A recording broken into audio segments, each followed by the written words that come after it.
ओम शांति। आज 8 अक्टूबर 2024 बाबा के आज के महावाक्य सुनेंगे। बाबा ने कहा, मीठे बच्चे। हाँ जी बाबा। बुद्धि को रिफाइन बनाना है तो एक बाप की याद में रहो। याद से ही आत्मा स्वच्छ बनती जाएगी।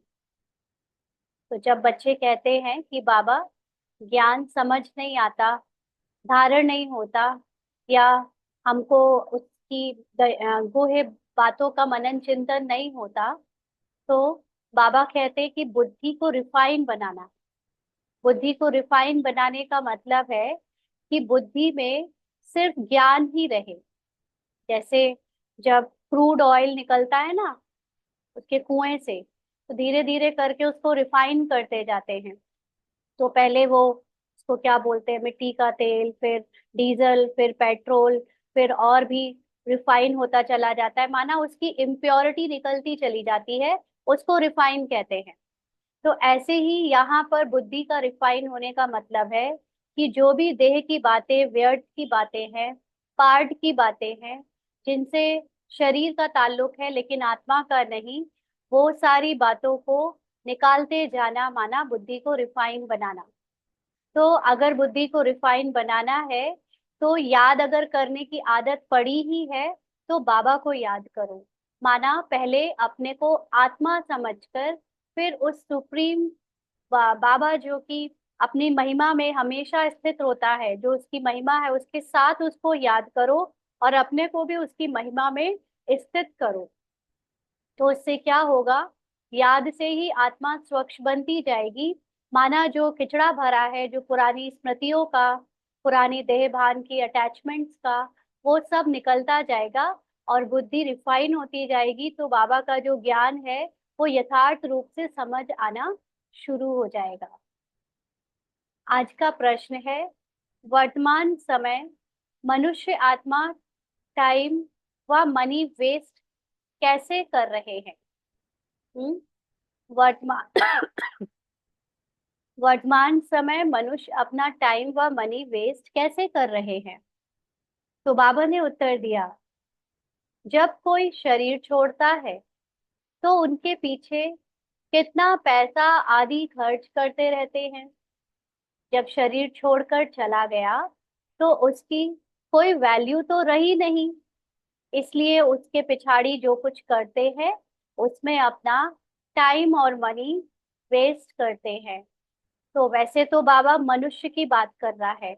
मनुष्य का मतलब जिनको आत्मा का ज्ञान नहीं है, जो अपने को पूरी तरह शरीर और ड्रामा की पहचान से जीते हैं, उनके लिए बाबा कह रहा है कि वो जब भी कोई शरीर छोड़ता है उनके लौकिक में, तो उनको पता, आत्मा का ज्ञान ना होने के कारण शरीर के पीछे कितना पैसा खर्च करते हैं। शरीर के लिए शोक सभा, शरीर के लिए श्राद्ध, शरीर के लिए तेरवी, शरीर के लिए कहाँ कहाँ जाकर उनकी फूल बहाने जाते हैं और भी पता नहीं बहुत खर्च करते हैं, है ना। तो ये टाइम और मनी दोनों वेस्ट करना हुआ, लेकिन उनको तो ज्ञान नहीं है।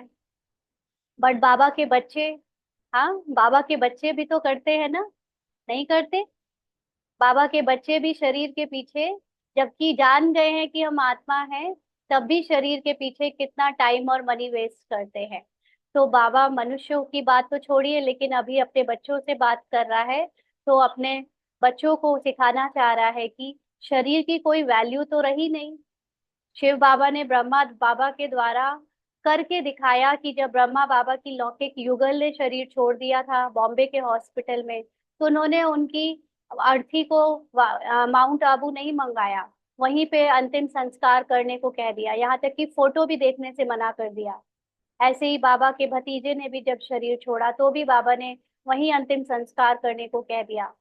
तो बाबा ने किसी की बॉडी को बुलाकर उसके ऊपर टाइम और मनी वेस्ट करने की इजाजत नहीं दी, है ना। तो बाबा के बच्चों को भी इससे सीखना चाहिए कि अब हमको ये जो शरीर जिसकी कोई वैल्यू नहीं, उसके पीछे मनी और टाइम दोनों ही वेस्ट करने से बचना चाहिए।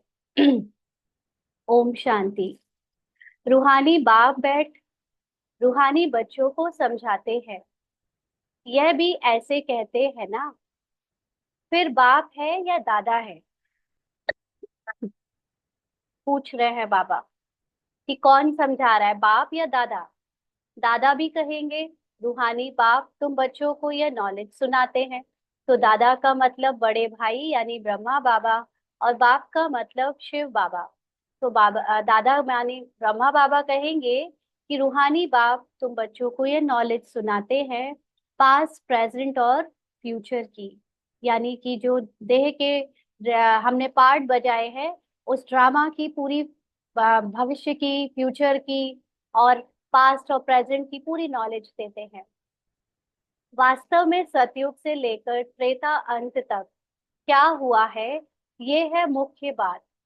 मुख्य बात क्यों? क्योंकि मुख्य बात को याद रखा जाता है, और जो मुख्य बात नहीं होती उसे भूल जाया जाता है। तो हमको भी बाबा कहता है ना, अपने आदि स्वरूप को याद करो, अपने देवताई स्वरूप को याद करो। तो मुख्य बात हो गई सतयुग से त्रेता अंत तक की बात को याद करना। बाकी द्वापर कलयुग में कौन कौन आए, क्या हुआ, उनकी हिस्ट्री ज्योग्राफी तो बहुत है। इतने सारे राजा और उनके पीछे जो जो हुआ, आ, धर्म स्थापन, वो सब तो बहुत है। सतयुग त्रेता की कोई हिस्ट्री ज्योग्राफी है नहीं, और तो सबकी हिस्ट्री ज्योग्राफी है। माना अभी जो हम लोग किताबों में पढ़ते हैं हिस्ट्री ज्योग्राफी, उसमें द्वापर के बाद की राजा विक्रमादित्य से लेकर औरों की तो पता भी है, लेकिन सतयुग त्रेता के राजा रानी महाराजा महारानी की कोई कहीं भी यथार्थ नॉलेज नहीं है।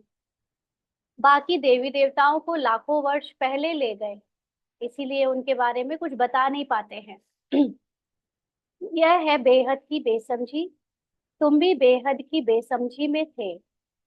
बेहद की बेसमझी मतलब आत्माओं का जो पार्ट बजा, आत्माओं की दृष्टिकोण से समझ वो नहीं थी।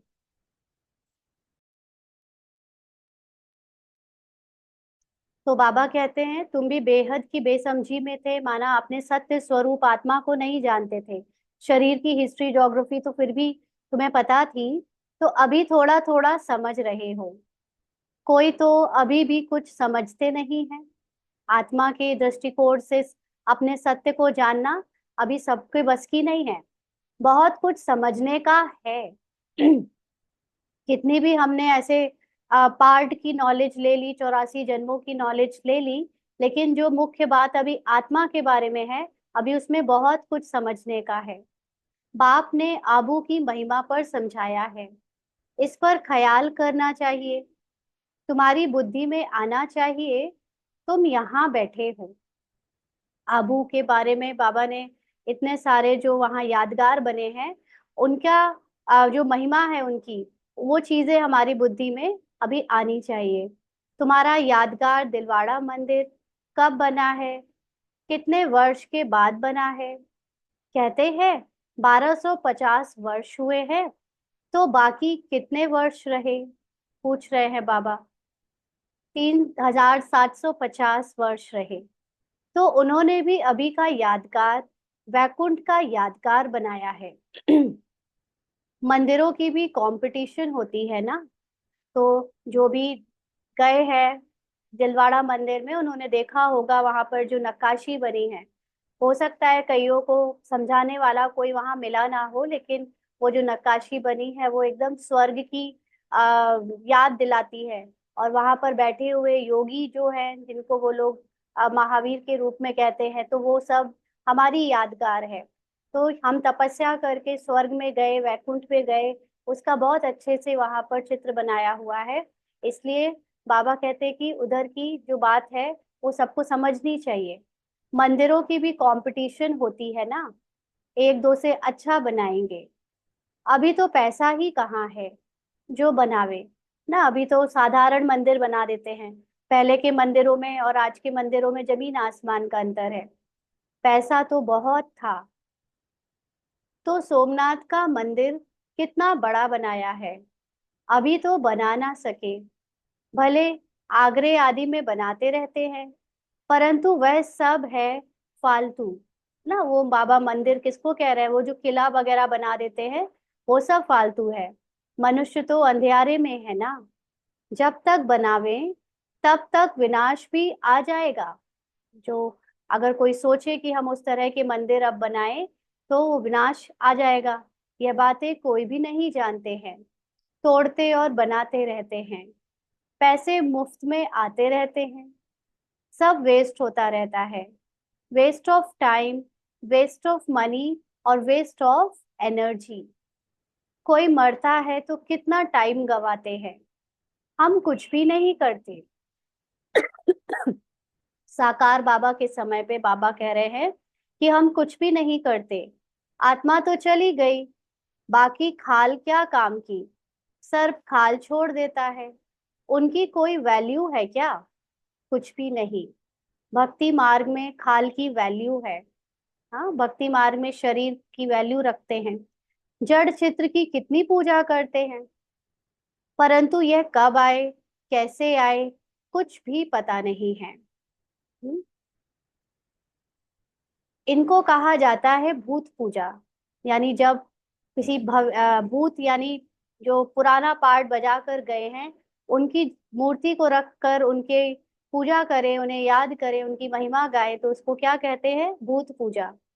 पांच तत्वों की पूजा करते हैं। समझो, यह लक्ष्मी नारायण स्वर्ग में राज्य करते थे। अच्छा, 150 वर्ष आयु पूरी हुई, शरीर छोड़ दिया, बस। शरीर तो कोई काम का ना रहा।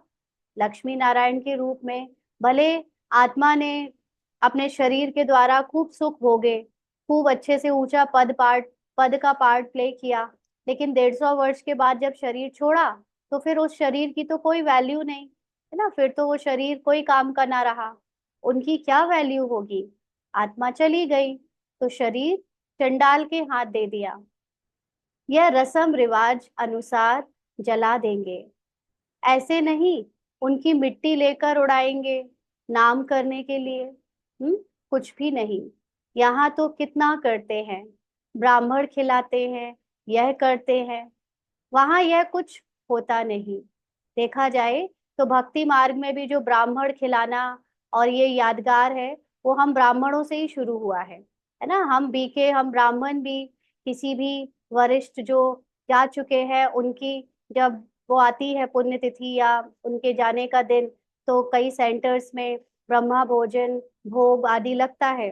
तो कहीं ना कहीं वो जो हमने किया है उसी का यादगार फिर भक्त भी करते हैं, है ना? बस उनका रूप बदल जाता है, वो चित्र के सामने करते हैं। तो बाबा कहते हैं ब्राह्मण खिलाते हैं, यह करते हैं। वहां यह कुछ होता नहीं। कहाँ? सतयुग में खाल तो कोई काम की नहीं रही। खाल को जला देते हैं, बाकी चित्र रहते हैं।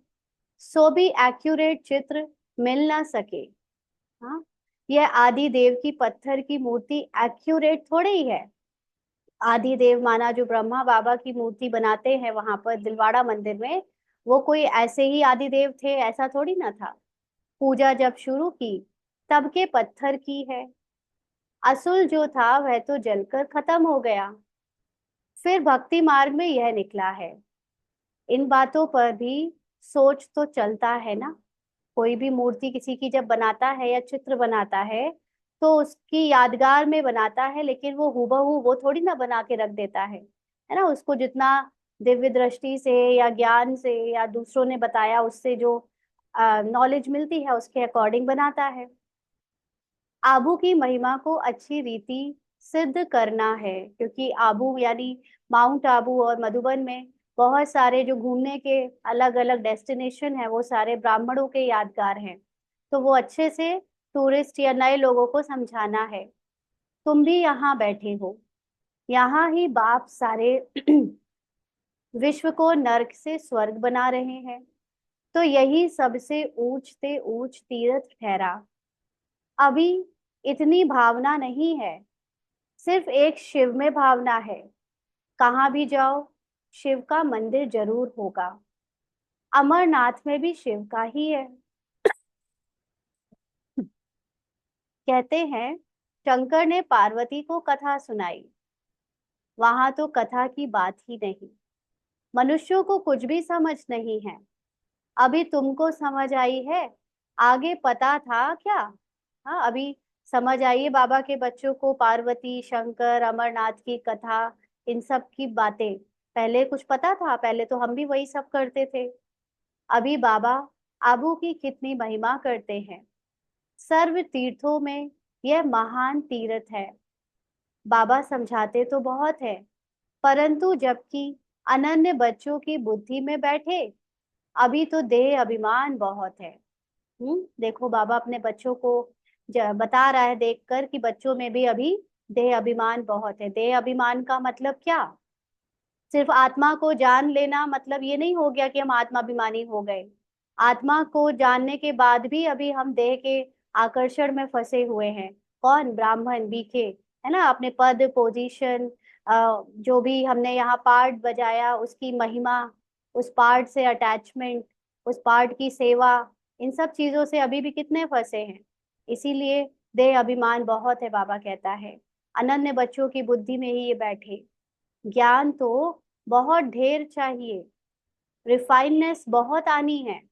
अभी ज्ञान मोटा मोटा आ गया है, सबको समझना समझाना, और वो सब समझते हैं, लेकिन अभी तक स्वरूप में या धारण क्यों नहीं हुआ है? क्योंकि रिफाइननेस जो होती है ज्ञान की, जिसमें हम सिर्फ आत्मा जाने नहीं लेकिन आत्मा के स्वरूप में टिक जाए, वो ज्ञान रिफाइंड होकर जब समझ आता है तब वो रिफाइंड स्थिति बनती है। तो बाबा कहते हैं अभी तो योग बड़ा मुश्किल कोई का लगता है। योग के साथ फिर नॉलेज भी चाहिए। तो जो कोई ये समझते हैं कि हम 4 घंटा 5 घंटा बैठकर योग कर रहे हैं, वो यथार्थ योग है, ऐसा नहीं है। योग की जो नॉलेज है, ज्ञान है, वो एग्जैक्टली क्या है वो अब अभी यथार्थ पता ही नहीं है ना? इसीलिए बाबा कहते हैं कि योग बड़ा मुश्किल कोई का लगता है। बाबा के समय पर जब दादियां पुरुषार्थ करती थी तो बाबा ने एक बार सबसे पूछा था कि बताओ किसका कितनी कितनी देर योग का चार्ट है। तो किसी ने कहा 3 घंटा, 4 घंटा, 6 घंटा, 8 घंटा। फिर प्रकाशमणि दादी जो उस समय इतनी अच्छी पुरुषार्थी थी, बाबा ने उनसे पूछा बताओ कितना है। तो प्रकाशमणि दादी ने बिल्कुल सही बताया, 15 मिनट। 15 मिनट। तो 15 मिनट, कितनी एक्यूरेट चेकिंग करी उन्होंने। और हम लोग अपना कितना मोटा मोटा चार्ट रखते हैं। तो बात यहाँ पर ऐसा नहीं है कि कितनी देर और कितने घंटे हम योग में बैठ रहे हैं या योग का चार्ट में अपने आप को काउंट कर रहे हैं, लेकिन मुख्य बात है कि हम अपने को आत्मा समझकर कितना चलाते हैं। हमारे कर्मों में आत्मा की स्मृति से कितने कर्म बोल होते हैं, है ना? अब वो पुरुषार्थ की बात बारी आ गई है। अब सिर्फ ऐसे नहीं कि बैठ के 4 घंटा कर लिया तो, या 8 घंटा हमने सेवा मिलाकर कर लिया तो हो गया। अब तो निरंतर का अभ्यास कि हम आत्मा के स्वरूप में टिक कर आत्माभिमानी होकर ही अपना पार्ट बजाएं। ये यथार्थ योग की नॉलेज होती है। बाबा कहते हैं योग के साथ फिर नॉलेज भी चाहिए। ऐसे नहीं सिर्फ योग में रहना है, योग में नॉलेज जरूर चाहिए, है ना? सिर्फ आत्मा जान लेना काफी नहीं है। कैसी आत्मा? पार्ट का ज्ञान, पार्ट से अलग पहचान जो हमने बनाई वो उसका ज्ञान, आत्मा के सत्य ज्ञान, बहुत सारी चीजें हैं अभी जानने को। तो बाबा कहते हैं इसलिए नॉलेज जरूर चाहिए। दिल्ली में ज्ञान विज्ञान भवन नाम रखा है परंतु इनका अर्थ क्या है यह समझते थोड़ी हैं। ज्ञान विज्ञान तो सेकंड का है। माना जैसे राजा जनक को ज्ञान विज्ञान एक साथ अष्टावक्र ने करा दिया ना, एक बार में विदेही हो गए, तो वो 1 सेकंड में जान जाए। लेकिन जो हम नहीं है वो भूलने में समय लगता है। तो शांति धाम और सुख धाम, परंतु मनुष्यों में जरा भी बुद्धि नहीं है, अर्थ थोड़े ही समझते हैं। चिन्मयानंद आदि कितने बड़े बड़े सन्यासी आदि हैं, गीता सुनाते हैं, कितने उन्हों के ढेर फॉलोअर्स हैं ना। चिन्मयानंद महाराज इंग्लिश में गीता सुनाते हैं, उनके ढेर फॉलोअर्स हैं। सबसे बड़ा जगत का गुरु तो एक ही बाप है। बाप और टीचर से बड़ा गुरु होता है। स्त्री कभी दूसरा पति नहीं करेगी, तो गुरु भी दूसरा नहीं करना चाहिए। माना जिन्होंने शिव बाबा को अपना गुरु मान लिया, जिनका बाबा के साथ कनेक्शन हो गया, फिर वो किसी देहधारी को गुरु मानकर उनकी बातें माने, ऐसा बाबा की श्रीमत नहीं है ना, तो ऐसा गुरु नहीं करना चाहिए। एक गुरु किया, उनको ही सदगति करनी है। यानी गुरु क्यों करते हैं हम? ताकि हमारे जीवन काल में कभी समस्या खड़ी हो जाए या हमें कुछ काम काज करना हो, तो उनकी डायरेक्शन से, उनकी आशीर्वाद से हम बिना बिना विघ्न के वो चीजें करते जाएं, दुखों से मुक्त रहे और सदगति पाए। इसीलिए तो गुरु करते हैं। तो अब जब जो हाईएस्ट बुद्धिवानों का बुद्धिमान गुरु के रूप में हमें मिल गया है, तो अब उसके बाद हमको कोई उनसे कम होशियार गुरु रखना चाहिए क्या? तो बाबा कहते हैं उनको ही तो सदगति करना है, दुखों से उन्हीं को तो निकालना है। फिर और गुरु क्यों? सदगुरु तो एक ही बेहद का बाप है, यानी आत्माओं का पिता है, सबकी सदगति करने वाला है। तो आत्माओं की सदगति करने आया है बाबा ना, शरीर की सदगति, पार्ट की सदगति। अब वो तो पार्ट तो अब एंड होने को आया, इसलिए आत्मा अपने पार्ट से जब मुक्त हो जाती है, न्यारी होकर पार्ट बजाती है, तो वो सदगति हो जाती है उसकी, दुखों से मुक्ति। परंतु इन बातों को बहुत है जो बिल्कुल समझते नहीं। बाप ने समझाया है, यह राजधानी स्थापन हो रही है, तो नंबरवार होंगे ना, कोई तो रिंचक भी समझ नहीं सकते। ड्रामा में पार्ट ऐसा है। हाँ, समझ के ऊपर, क्योंकि समझ का मतलब है ज्ञान। और बाबा कहते हैं ज्ञान ही वो कमाई है जिससे पद मिलता है। तो जिसको ज्ञान अपने रिफाइंडनेस से समझ में नहीं आया है, तो उसको पद भी वैसा ही मिलेगा। तो बाबा कहते हैं ड्रामा में पार्ट ऐसा है। टीचर तो समझ सकते हैं, जिस शरीर के द्वारा समझाते हैं उनको भी तो मालूम पड़ता होगा। यह तो गुड़ जाने, गुड़ की गोथरी जाने। माना बाबा अपना ज्ञान जिन जिन के द्वारा सुनवाता है, सुनाता है, तो उनको पता पड़ता होगा कि ये ज्ञान कहाँ से आ रहा है ना। ये तो गुड़ जाने, गुड़ की गोथरी जाने। तो गुड़ शिव बाबा को कहा जाता है, और गोथरी वो जो निमित्त है, जिसका रथ बाबा यूज करता है, उसको गोथरी कहते हैं। बाबा कहते हैं वह सबकी अवस्था को जानते हैं, हर एक की पढ़ाई से समझ सकते हैं, कौन कैसे पढ़ते हैं, कितनी सर्विस करते हैं, कितना बाबा की सर्विस में जीवन सफल करते हैं। ऐसे नहीं, इस ब्रह्मा ने घर बार छोड़ा है इसलिए लक्ष्मी नारायण बनते हैं। मेहनत करते हैं ना। तो घर बार छोड़कर अगर कोई लक्ष्मी नारायण बन जाता, तो इतने सारे सन्यासी वगैरह भी लक्ष्मी नारायण बन जाते। लेकिन घर बार छोड़ना काफी नहीं होता, मेहनत करनी पड़ती है। किस बात की?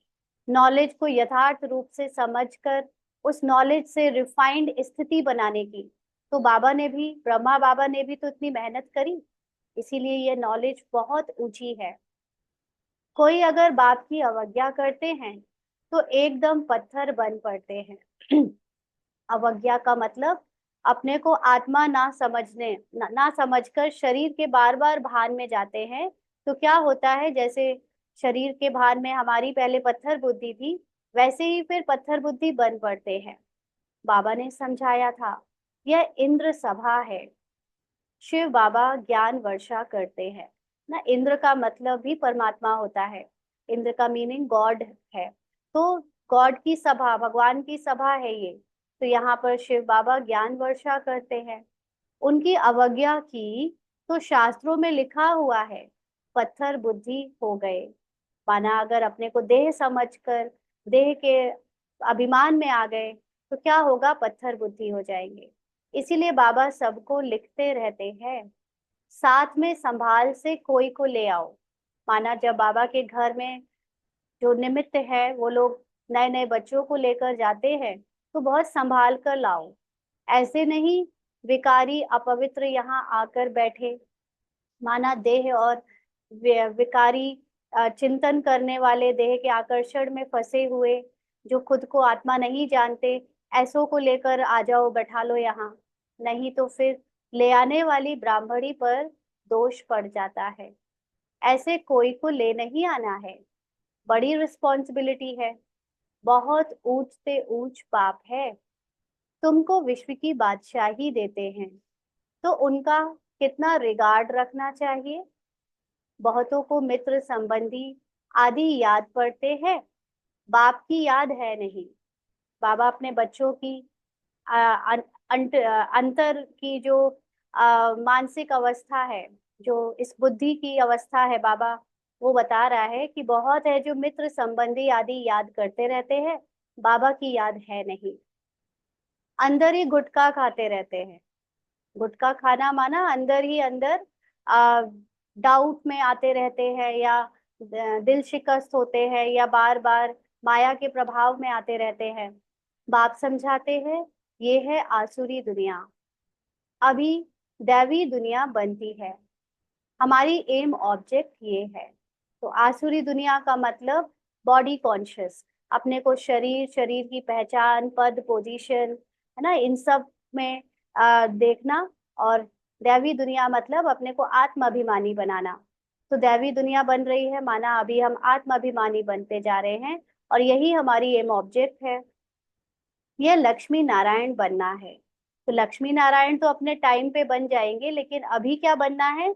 अभी सोल कॉन्शियस बनना है, जो कि लक्ष्मी नारायण थे ना। Lakshmi Narayan completely soul conscious थे। उनकी डायनेस्टी में हर कोई सोल कॉन्शियस था।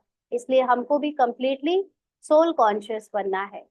जो भी चित्र है, सबकी बायोग्राफी को तुम जानते हो। मनुष्यों को समझाने के लिए कितनी मेहनत की जाती है, तुम भी समझते होंगे। यह कुछ अच्छा विद्वा बुद्धिमान है, यह तो कुछ नहीं समझते हैं। तुम बच्चों में जिसने जितना ज्ञान उठाया है, उस अनुसार ही सर्विस कर रहे हैं। मुख्य बात है कि गीता के भगवान की तो मुख्य बात क्या है? कि हमको ये प्रूफ करना है कि गीता का भगवान निराकार परमात्मा शिव है ना। तो अभी सेवा में हम लोग विस्तार में इतना जाते हैं, जिसको जितना ज्ञान है उसके अकॉर्डिंग अपनी अपनी सेवा संभालते हैं सब। लेकिन मुख्य प्रूफ जो करना है वो है गीता का भगवान। तो बाबा कहते हैं सूर्यवंशी देवी देवताओं का यह एक ही शास्त्र है। कौन सा? गीता। जिसको पढ़कर, जिसको सुनकर हम ब्राह्मण से देवता बने, वो एक ही शास्त्र देवी देवताओं का है, अलग अलग नहीं है। ब्राह्मणों का भी अलग नहीं है। यह बड़ी समझने की बातें हैं ना। इसी गीता से हम ब्राह्मण भी बने शूद्र से, और ब्राह्मण से फिर देवता भी बनना है। तो ब्राह्मण और देवताओं के लिए एक ही शास्त्र से पढ़ाई होती है। पहले हम ब्राह्मण बनते हैं, और ब्राह्मण से फिर सोल कॉन्शियस बनकर देवता बनते हैं। तो बाबा कहते हैं इस ज्ञान मार्ग में भी चलते चलते अगर विकार में गिर पड़े तो ज्ञान बह जाएगा।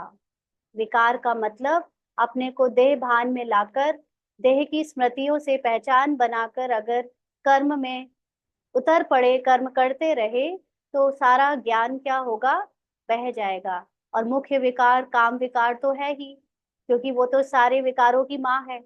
तो बाबा कहते बहुत अच्छे अच्छे जाकर विकारी बने तो पत्थर बुद्धि हो गए। माना जिन्होंने अपने को पवित्र रखने का निश्चय किया था, लेकिन माया के प्रभाव में जाकर वापस पुरानी दुनिया में डूब गए, विकारी बन गए, तो उनको जितना भी ज्ञान पहले था वो सब भूल गए, या वो उसको धारण नहीं कर पाए, पत्थर बुद्धि हो गए। इसमें बड़ी समझ चाहिए। बाप जो समझाते हैं उनको उगारना चाहिए, है ना। क्योंकि कई बार ऐसे भी होता है कि बहुत अच्छे से ज्ञान समझ कर, ज्ञान को समझाने की सेवा कर कर, धारण कर कर भी कई बार हम वापस देह की दुनिया में, देह के रिश्तों में, देह की पहचानों में फंस जाते हैं। तो जितना भी किया होता है वो सब रिवर्स हो जाता है। इसलिए बाबा कहते हैं कि जो भी बाबा समझा रहा है उसको उगारना चाहिए। ऐसे नहीं कि हमको आत्माभिमानी स्थिति का अभ्यास, हमने एक कुछ कर लिया तो फिर अब हमें निश्चिंत हो गए, हमें करना नहीं है। ज्ञान का मनन चिंतन, उसकी गहराई का मनन चिंतन कंटिन्यू पार्ट में प्ले करते रहना चाहिए, ताकि वो निकले ना, और विकार उसके ऊपर हावी ना हो जाए ना, देहभान हावी ना हो जाए। यहाँ तो तुमको बहुत सहज है। कहाँ पर? मधुबन में। कोई लौकिक कार्य व्यवहार, हंगामा आदि नहीं। बाहर में रहने से धंधे आदि की कितनी चिंता रहती है। बाहर मतलब अपने घरों में या सेंटर में रहने में तो बहुत कुछ ना कुछ बिजी रखता है शरीर, तो इसलिए माया खूब तूफान में लाती है। यहाँ तो एकांत लगी पड़ी है, बाबा के घर में तो कुछ नहीं करना, खाना भी बना बनाया मिल रहा है। बाप तो फिर भी बच्चों को पुरुषार्थ कराते रहते हैं। यह बाबा भी पुरुषार्थी है। कौन सा बाबा? ब्रह्मा बाबा। ब्रह्मा बाबा ने भी आत्म अनुभव करने का अभ्यास निरंतर लास्ट लास्ट तक किया। ऐसे नहीं कि बाबा के अंदर शिव बाबा आ गया तो वो बनी गए थे आत्माभिमानी शुरू से ही।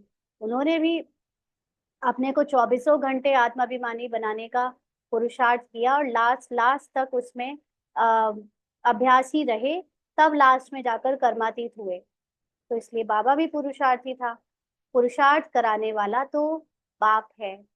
इसमें विचार सागर मंथन करना पड़ता है। यहाँ पर हमारा जो राजयोग का ज्ञान मार्ग है, इसमें आत्म अनुभव के लिए विचार सागर मंथन का बहुत इंपॉर्टेंट पार्ट है। अगर विचार सागर मंथन नहीं करेंगे तो फिर हम आत्म अभिमानी नहीं बन सकते, क्योंकि आत्म अभिमानी होने के लिए या तो अपनी सारी कुंडलिनी जागरण करो, या हठ योग करके और बहुत कड़ी तपस्या करके वो परम अपनी दिव्य दृष्टि को पाओ, है ना। वो तो हमको बाबा ने रास्ते बताए ही नहीं है। इसीलिए हमारा जो रास्ता है वो ज्ञान मार्ग का रास्ता है। और ज्ञान मार्ग में बिना मनन चिंतन किए, विचार सागर मंथन किए आत्म अभिमानी नहीं बना जा सकता। इस लेकिन ये रास्ता सरल भी है, तो जो जो विचार सागर मंथन नहीं करते उनके लिए कठिन भी है।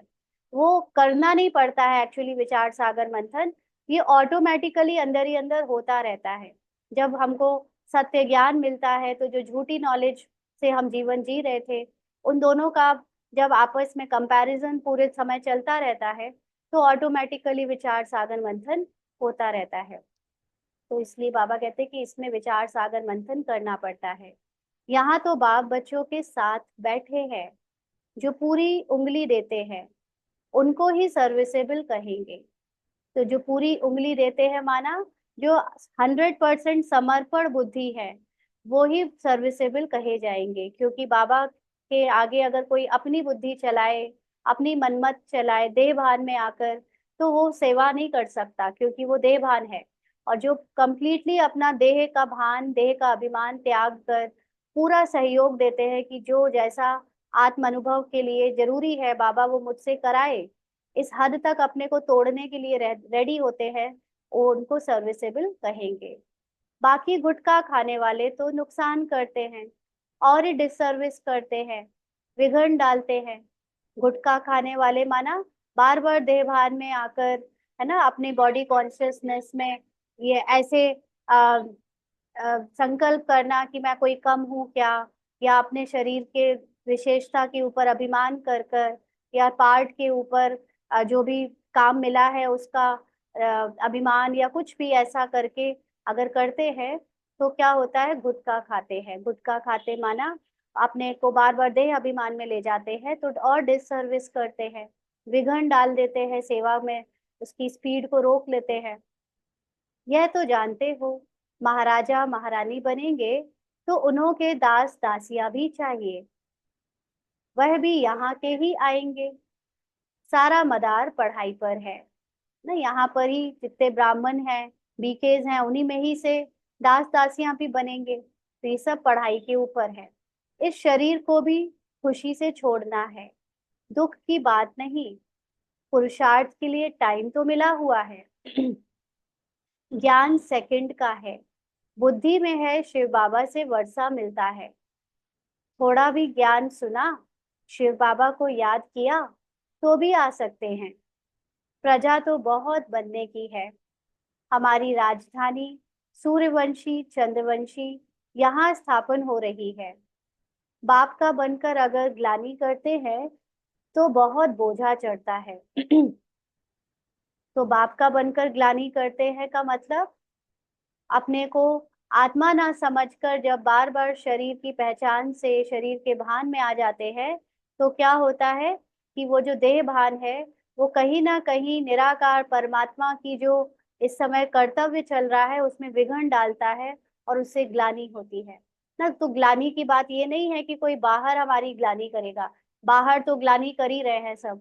ना, ब्रह्मा कुमार कुमारियों की तो ग्लानि होती रहती है, लेकिन मुख्य बात है ग्लानि की कि जब अपने को आत्मा ना समझ शरीर के भान में आते हैं तो उसका बहुत बोझा चढ़ता है माना, और ही ज्यादा बॉडी कॉन्शियसनेस बढ़ता जाता है, जिससे हमारी अवस्था और गिर जाती है। हम और ही ज्यादा चिंतित हो जाते हैं, और ही ज्यादा माया का हम पर असर होने लगता है, फीलिंग का, इमोशंस का, जो भी माया हमसे हम पर अटैक कर सकती है, जिस जिस तरह से करती आई है, और वो आत्म अभिमानी स्टेज से दूर हो जाते हैं, एकदम जैसे रसातल में चले जाते हैं।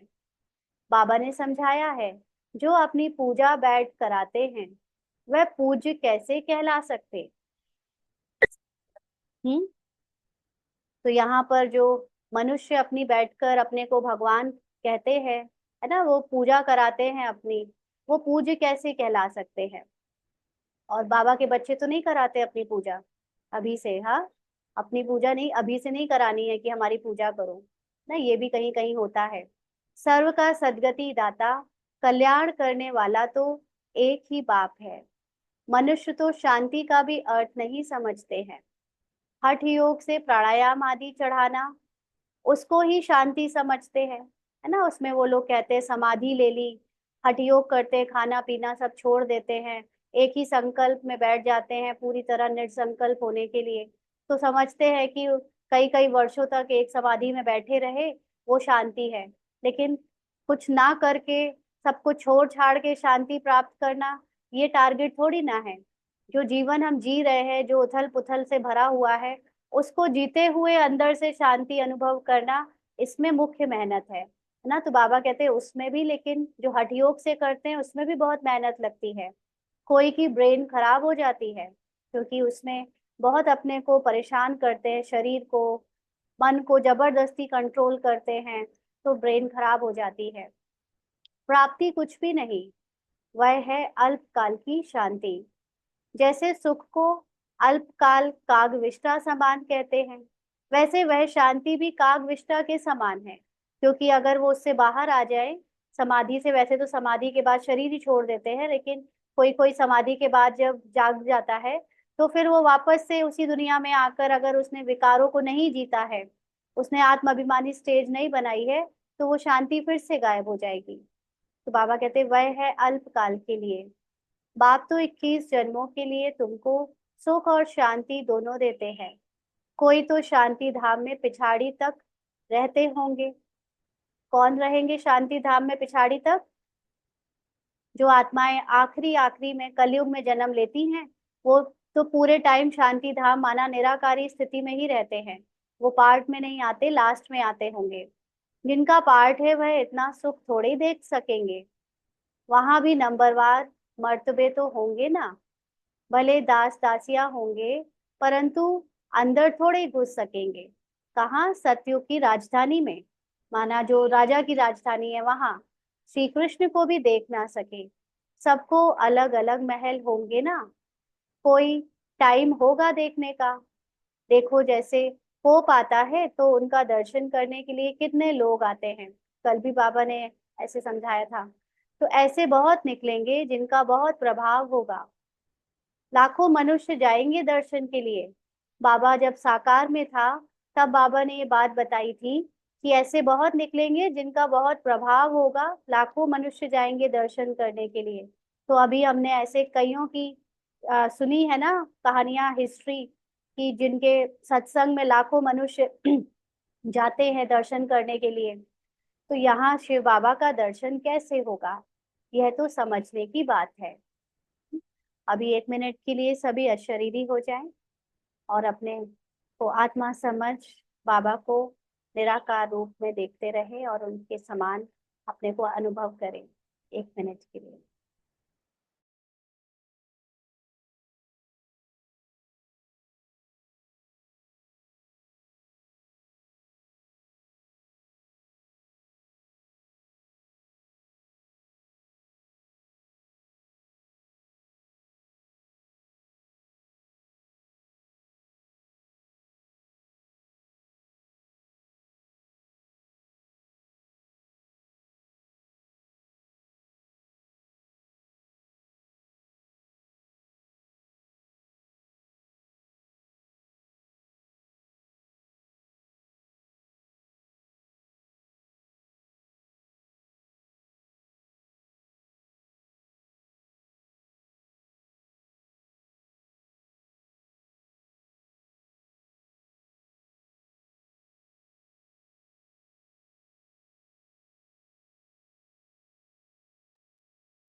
आगे बाबा कहते हैं, अब दुनिया को कैसे पता पड़े कि यह सबसे ऊंच तीर्थ है मधुबन। दिलवाड़ा जैसा मंदिर शायद आसपास और भी हो, वह भी जाकर देखना चाहिए कैसे बना हुआ है। उनको ज्ञान देने की भी दरकार नहीं। हाँ, मंदिर जाकर जब देखते हैं तो जहाँ वहां पर जो पंडे होते हैं उनको ज्ञान देने की भी बाबा कहते दरकार नहीं, वह फिर तुमको ज्ञान देने लग जाएंगे। हाँ, बनाने वालों को या पंडों को अगर हम अपना ज्ञान देंगे तो वो उल्टा हमको ही ज्ञान देने लग जाएंगे। सिर्फ देखना है जाकर, राय देते हैं ना कि यह करना चाहिए यह करना चाहिए। यह तो जानते नहीं कि इनको पढ़ाने वाला कौन है। ना ब्रह्मा कुमारियों को भी राय देने वाले कम नहीं हैं। कहते हैं आपको ऐसे कराना चाहिए, आपको ये नियम नहीं रखना चाहिए, आपको इस तरह से नहीं करना चाहिए। उन्हें ये तो पता ही नहीं है कि उन्हें कौन पढ़ा रहा है, इनके पीछे कौन खड़ा है ये सब कराने वाला। एक एक को समझाने में मेहनत लगती है। उन पर कहानियां भी हैं। कहते थे शेर आया, है ना, वो कहानी है कि शेर जब आता नहीं था तो वो शेर आया करता था, बेचारा गडरिया। सबको सबने पढ़ी होगी बचपन में। जब असली में आया तो किसी ने विश्वास नहीं किया और उसकी सारी भेड़ों को खा गया। तो ऐसे ही यहाँ भी बाबा कहते हैं कि तुम्हारे ही बातों पर सारी कहानियां बनी हैं। तुम भी कहते हो मौत आया कि आया, तो वह विश्वास नहीं करते हैं। समझते हैं अभी तो 40,000 वर्ष पड़े हैं, मौत कहाँ से आएगा। परंतु मौत आना तो जरूर है, सबको ले जाएंगे। तो अभी ये कौन सुन रहा है, बाबा किससे बात कर रहा है? शरीर वालों से, है ना, शरीर वाले बच्चों से। तभी तो बाबा ये मौत की बातें डरा रहा है। आत्मा सुनेगी तो उसको मौत मौत थोड़ी ना लगेगी। आत्मा सुनेगी तो उसको लगेगा बस कॉस्ट्यूम चेंज करना होगा, है ना, इधर से कॉस्ट्यूम फट गया है उसको हटाना है। और जो देह में डूबा है वो समझेगा मौत आना है, मौत है। हाँ, तो बाबा कहते सबको ले जाएंगे। तो इससे डर भी लगेगा, सबको ले जाएंगे, हमको भी जाना पड़ेगा। वहां कोई भी किचड़ा होता नहीं। यहाँ की गऊ और वहां की गऊ में भी कितना फर्क है। ना कोई बता रहा था, सबसे हाईएस्ट क्वालिटी की जो गाय होती है वो बहुत छोटी छोटी हाइट की गायें होती हैं। तो ऐसे ही सतयुग में भी जो गऊ होगी वो बहुत अलग होगी, उसमें कितना फर्क है। श्री कृष्ण थोड़े ही गऊ चराता था, उन्होंने पास तो दूध हेलीकॉप्टर में आता होगा। हेलीकॉप्टर माना उस समय जो पुष्पक विमान चलेंगे उसमें उनका दूध वाला दूध लेकर आएगा। उनके राज्य में उनके महल में थोड़ी ना दूध कोई निकालेगा, वो तो अलग निकाल कर कोई दे के जाएगा। तो श्री कृष्ण थोड़ी गऊ चराता था, उनके पास तो दूध हेलीकॉप्टर में आता होगा। वह कीचड़ पट्टी दूर रहती होगी।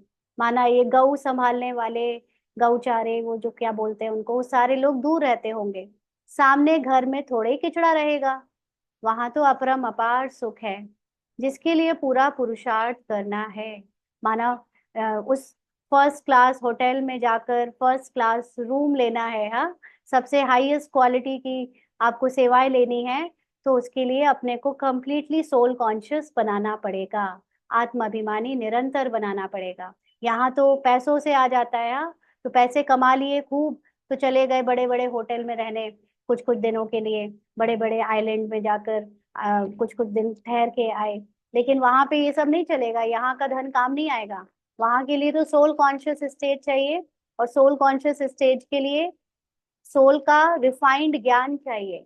तब जाकर सोल कॉन्शियस स्टेज सच में बनेगी। नहीं तो 4-5 घंटे बैठकर योग लगाने से कुछ नहीं होता, है ना, क्योंकि ये तो बिल्कुल वैसे ही है कि कोई पढ़ाई करके करने बैठे और कोर्स में अगर 10 किताबें हैं लेकिन बस वो दो ही किताबों को लेकर 8-8 घंटा पढ़ता रहे, तो बाकी के जो 6 किताबें नहीं पढ़ी हैं उसमें जो पूरा कवर होना था सिलेबस वो नहीं हुआ। लेकिन जितना ज्ञान जान लिया बस उसको ही समझ कर योग में बैठे रहते हैं, उससे काम नहीं चलेगा। पूरा ज्ञान जानना जरूरी है। तब यथार्थ योग फिर बैठ के करने की दरकार भी नहीं रहती। चलते फिरते खाते पीते सोते जागते हर समय आप योगी हो जाते हो, हर समय आप सोल कॉन्शियस हो जाते हो। और असली पुरुषार्थ तो यही है कि 24 घंटा सोल कॉन्शियस होना। बैठकर योग लगाने वाला योग तो सिर्फ प्रैक्टिस के लिए था, वो भी करना करते रहना है जब तक नहीं हो रहे हैं हम 100% सोल कॉन्शियस। लेकिन ये वो हमारा डेस्टिनेशन नहीं है कि हम 8 घंटा बैठकर योग लगा लिया तो परफेक्ट बाप पहुंच गए सतयुग के महाराजा महारानी के पद पर, ऐसा नहीं है ना। तो बाबा कहते कि बाबा देखकर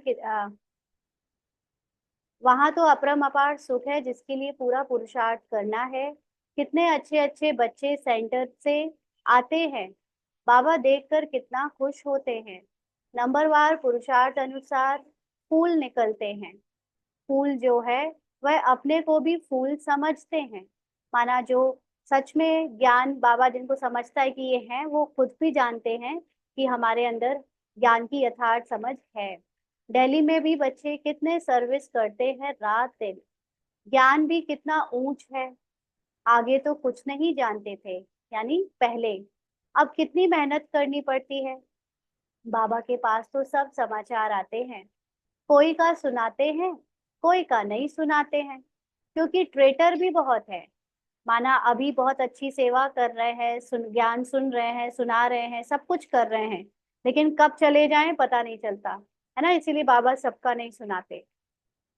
बहुत फर्स्ट क्लास भी ट्रेटर्स बन जाते हैं ना, जो देखने में लगेगा कि ये तो बहुत ऊंचा पद पाएंगे, और माया उनको भी ट्रेटर बना देती है। थर्ड क्लास भी ट्रेटर है। और जो कम पढ़ाई वाले हैं उसमें तो होते ही हैं, कई छोड़ के चले जाते हैं। थोड़ा ज्ञान मिला तो समझते हैं हम शिव बाबा के भी बाबा बन गए। हाँ, शिव बाबा को भी फिर कुछ नहीं समझते। पहचान तो है नहीं कि कौन नॉलेज देते हैं। अच्छा, मीठे मीठे सिकी लदे बच्चों प्रति माता पिता बाप दादा का याद प्यार और गुड मॉर्निंग। रूहानी बाप की रूहानी बच्चों को नमस्ते। हम रूहानी बच्चों की रूहानी बाप दादा को याद प्यार गुड मॉर्निंग और नमस्ते बाबा। शुक्रिया, थैंक यू बाबा। धारणा के लिए मुख्य सार। पहला पॉइंट, विश्व की बादशाही लेने वाले बाप का बहुत बहुत रिगार्ड रखना है। विश्व की बादशाही देने वाले बाप का बहुत बहुत रिगार्ड रखना है। ज्ञान में बहुत होशियार हो गए, बहुत अपने को प्रत्यक्ष कर लिया, तो उसके बाद बाबा को भूल जाएं, बाबा की के को याद ना करें। ऐसे नहीं करना है ना। कई बार हम खुद बहुत आगे निकल जाते हैं सेवाओं से, ज्ञान से, तो फिर बाबा को भूल जाते हैं। तो बाबा का हर चीज के लिए सोर्स कहाँ से हुआ, बाबा से आया। तो बाबा का बहुत रिगार्ड रखना है। बाप की सर्विस में अपनी जीवन सफल करनी है। पढ़ाई पर पूरा पूरा ध्यान देना है। ये बात बहुत जरूरी है, क्योंकि बहुत सारे टाइम सेवा का स्थूल सेवाओं में चला जाता है ना। लेकिन जो मुख्य बात है पढ़ाई, उसको कई लोग इनकम्प्लीट छोड़ देते हैं। जैसे लौकिक पढ़ाई में भी होता है ना, पूरी स्कूल की पढ़ाई के बिना ही लोग धंधे में निकल जाते हैं। कोई लोग पूरी पूरी पढ़ाई करते हैं। तो ऐसे यहाँ भी पढ़ाई पूरी नहीं की, लेकिन जो थोड़ी बहुत करी उसी से सेवाओं में लग जाते हैं। तो समझते हैं कि बस यही तो जीवन है, लेकिन नहीं, हमको पूरी पढ़ाई पर ध्यान देना है और फिर सेवा भी करनी है। बाप से जो ज्ञान मिलता है उस पर विचार सागर मंथन करना है। कभी भी विघन रूप नहीं बनना है। विघन मतलब अपने को बार बार बॉडी कॉन्शियस में लाना, देह अभिमान के कारण खुद भी विघन बनना और दूसरों को भी बार बार उसी अभिमान में ले आना। ये विघन बनता होता है ना, बॉडी कॉन्शियस में आना। तो जितना जितना हम रिफाइंड ज्ञान लेंगे, उस पर विचार सागर मंथन करेंगे, तो ऑटोमेटिकली सोल कॉन्शियस स्थिति बनती जाएगी। और अगर विघन बनेंगे, देहभान में आएंगे, तो डिसर्विस होगी। अहंकार में नहीं आना है। वरदान है, चारों ही सब्जेक्ट में बाप के दिल पसंद मार्क्स लेने वाले, दिल तक नशीन भाव। चारों ही सब्जेक्ट में बाप के दिल पसंद मार्क्स लेने वाले, दिल तक नशीन भाव। तो बाबा ने समझाया, जो बच्चे चारों ही सब्जेक्ट में अच्छे मार्क्स लेते हैं, आदि से अंत तक अच्छे नंबर से पास होते हैं, उन्हें ही पास विद ऑनर कहा जाता है। कोई भी स्कूल की पढ़ाई में, लौकिक पढ़ाई में जो सब्जेक्ट्स होते थे, वो किस लिए होते थे कि वो एक ऐसी पर्सनालिटी बनाए जिसके अंदर सारा ज्ञान हो जाए, तो वो एक अच्छी लाइफ स्टाइल क्रिएट कर पाए। है ना, इसीलिए स्कूल के सब्जेक्ट्स होते थे, Hindi, English, math, physics, chemistry, जो भी। तो यहाँ पर हमारे चार मुख्य सब्जेक्ट हैं, ज्ञान, योग, धारणा और सेवा। ये चारों ही चीजें, इसका मेन मकसद क्या है, हमें पास विद ऑनर करने के बाद हमें क्या बनना है, सोल कॉन्शियस, आत्म अभिमानी। तो ये चारों ही सब्जेक्ट में अच्छे नंबर लेना माना, पास विद ऑनर होना माना, आत्म अभिमानी स्थिति का अनुभव करना, उसमें टिकना।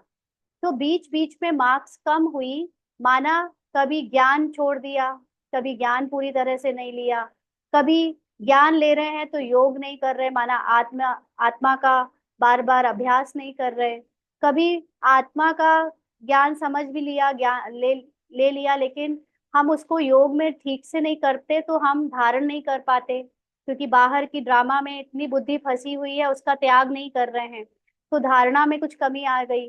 कभी सब कुछ कर रहे लेकिन सेवाओं में नहीं अपना योगदान दे रहे। तो चारों ही सब्जेक्ट में अगर कभी भी कुछ भी मार्क्स कम होता है तो बाप के दिल पसंद नहीं बन सकते, है ना। तो बाबा कहते बीच बीच में मार्क्स कम हुई फिर मेकअप किया, ऐसे नहीं, लेकिन सभी सब्जेक्ट में बाप के दिल पसंद ही दिल तक नशीन बनते हैं। दिल तक नशीन माना बाप समान, साथ साथ ब्राह्मण संसार में सर्व के प्यारे, सर्व के सहयोगी, सर्व का सम्मान प्राप्त करने वाले, दिल तक नशीन सो राज्य तक नशीन बनते हैं। तो इस समय हमारे दो तरह के पुरुषार्थ चलते हैं। एक है निराकारी स्थिति में स्थित होने का, जो बाप समान स्थिति है, तो उसमें जितना हम स्थित होते जाएंगे उतना बाबा के दिल तक पर चढ़ेंगे। लेकिन साथ साथ कोई सोचे कि हमें तो सिर्फ बाबा को याद करना है, अपने को आत्मा समझना है, तो वो तो हम घर बैठकर भी कर ले, लेकिन नहीं, बाबा ने हमको ये जो ब्राह्मण संसार दिया है, ब्राह्मण पार्ट दिया है, उसमें भी हमको अपना रोल प्ले करना है, उसमें भी सहयोगी बनना है, और वहां पर अपने चाल चलन से सबका सबको सम्मान देते हुए, पार्ट में सबसे सम्मान लेते हुए वहां पर भी सबके दिल को जीतना है। तो दिल तक नशीन फिर वो राज्य में तक नशीन बनते हैं। जो खुद सोल कॉन्शियस होता जाएगा वो राज्य तक नशीन भी बनेगा। स्लोगन है, दिलरुबा वह है जिसके दिल में सदा यही अनहद गीत बजता रहे कि मैं बाप की, बाप मेरा। तो दिलरुबा वह है जिसके दिल में सदा यही अनहद गीत बजता रहे कि मैं बाप की, बाप मेरा, माना मुझ आत्मा का इस संसारी मनुष्य रूप में कोई और नहीं है। मैं आत्मा एक निराकार बाप की ही हूँ, क्योंकि मैं भी निराकार और बाबा भी निराकार। अपने उस अनुभव में टिकना और फिर सिर्फ एक बाबा को अपना संसार मानना, ये गीत जिसके अंदर अनहद गीत बजता रहता है वही बाबा की सच्ची सच्ची दिलरुबा है। क्योंकि शरीर के भान में रहकर भी हम बाबा बाबा करते रहते हैं, तो कुछ बाबा को मना लेते हैं, कुछ पति को, कुछ बच्चों को, कुछ फैमिली को, लेकिन जो निराकार स्थिति में बाबा के लिए सदा अपने आप को याद रखता है, बाबा को याद करता है, वही बाबा की सच्ची दिलरुबा है। अच्छा, आज के अव्यक्त इशारे हैं। देह की आकर्षण के संस्कार जो ना चाहते हुए भी खींच लेते हैं, इस संस्कार को परिवर्तन करने के लिए मुख्य दो बातों का ध्यान रखो। हर एक के चरित्र को देखना है और चैतन्य यानी विचित्र आत्मा को देखना है। वर्तमान समय मुख्य यही पुरुषार्थ चाहिए। इसी पुरुषार्थ से संस्कार पवित्र बनते जाएंगे, दैहिक दृष्टि समाप्त हो जाएगी। तो देह के आकर्षण के संस्कार का मतलब सिर्फ किसी की काया को देखना नहीं होता, स्त्री पुरुष के अट्रैक्शन में जाना नहीं होता, बल्कि देह के आकर्षण में सब कुछ आ जाता है। उसका पार्ट देखना, उसकी बोल, उसके डायलॉग सुनकर उसको जज करना, या उसके जो वृत्ति है, जो देह में रहकर जो वो इंटेंशन रखता है, कोई विकारी इंटेंशन रख रहा है या कोई कुछ ऐसे अमर्यादित रख रहा है, बेईमानी का रख रहा है, अगर वो देह के पार्ट को देखकर हम बार बार अट्रैक्ट होते हैं और उसको ही हम सच समझते हैं, उससे प्रभावित हो जाते हैं, तो उससे निकलने के लिए दो बातों का ध्यान रखें। कि हर एक के चरित्र को देखना है। चरित्र शरीर के पार्ट का नहीं, लेकिन आत्मा का मुख्य अपना ओरिजिनल चरित्र क्या है, आत्मा की रियल सोल कॉन्शियस स्टेज में उसकी गुण क्या है, उसकी शक्तियां क्या हैं, उसको देखो, उसको याद करो। और विचित्र आत्मा को देखो कि वो एक आत्मा है और उसके जो चरित्र हैं वो क्या है, वो याद करो, वो देखो। तो हमारे जो संस्कारों में बार बार देह की तरफ, पार्ट की तरफ आकर्षण हो जाता है, वो समाप्त हो जाएगा। और हमारे जो संस्कार हैं वो सबकी सोल को देखने के बन जाएंगे, तो अपने आप सारे संस्कार पवित्र बनते चले जाएंगे और सोल कॉन्शियस स्थिति बढ़ जाएगी। अच्छा, ओम शांति।